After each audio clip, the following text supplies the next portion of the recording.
Maulana Abul lies Islahi அவர்கள் 1913ஆம் ஆண்டு பிப்ரவரி 15 பிறந்தார்.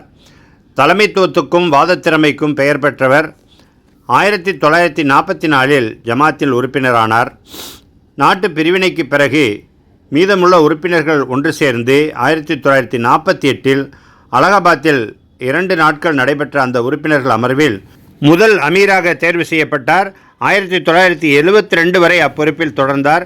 மீண்டும் 1981 முதல் 1990 வரை ஜமாத்தின் அமீராக சேவையாற்றினார். முஸ்லிம் மஜ்லிஸே முஷாவரத், முஸ்லிம் பர்சனல் லா போர்டு மற்றும் தீனி தாலமி யூபி போன்ற அமைப்புகளை நிறுவுவதில் மிக முக்கிய பங்காற்றினார். அவரது வாழ்வு முழுக்க தியாகங்களால் நிறைந்தது. பலமுறை சிறை சென்றுள்ள மௌலானா அவர்கள் 1990ஆம் ஆண்டு டிசம்பர் 5ஆம் நாள் இவ்வுலக வாழ்வை நிறைவு செய்தார்.